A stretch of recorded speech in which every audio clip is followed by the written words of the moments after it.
Okay guys, dahil ngayon ay SciMath Week, tatanungin ko yung mga co-teacher ko kung alam nila ang sagot sa aking tanong at palaisipan. Okay, ready na kayo sa tanong? There are 30 crocodiles, 28 chickens. How many didn't? Ano daw? There are 30 crocodiles, 28 chickens. How many didn't? How many didn't? Yeah. How many didn't? Didn't what? Oh, ano sa question? There are 30 crocodiles, 28 chickens. How many didn't? Nag-iisip sila. Syntax error. Oh no, that's a syntax error. Ha? One? No? Higher. Did. Ano yung did? There are 30 crocodiles, 28 chickens. How many didn't? Yeah. Nothing. Bakit natin? Ang sagot niya, no, one. Sabi ko, higher. There are 30 crocodiles, 28 chickens. How many didn't?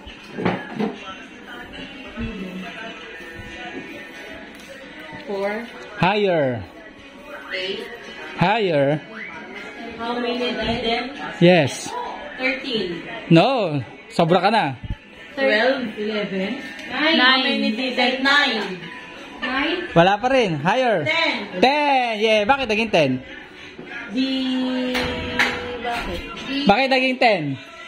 30 crocodiles, tapos 28 chickens. 28. How many didn't? How many? Tama. 10 yung sagot nyo. Bakit nga? Bakit? Oh, lilinawanin ko ha. Sino yung mga English teacher? There are 30 crocodiles. Mat yan, nahimik kayo. 28 chickens.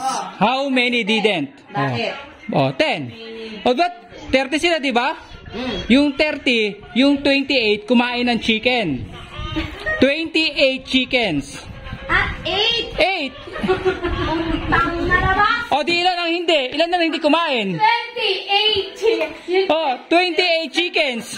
How many didn't?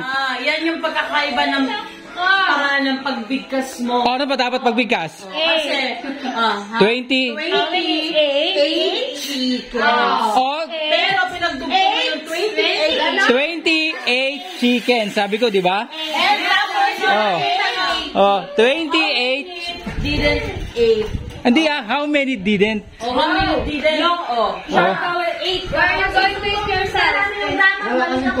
Oh, sige, kayo magtanong. Kayo magtanong. Ano ang tamang pronunciation? Sige nga, pinga. Mami siya nga. Oh, paano mabigkasin yung tanong na yon? At saka 8. Ang problema naman doon ay how many? 28 chickens. 28 chickens.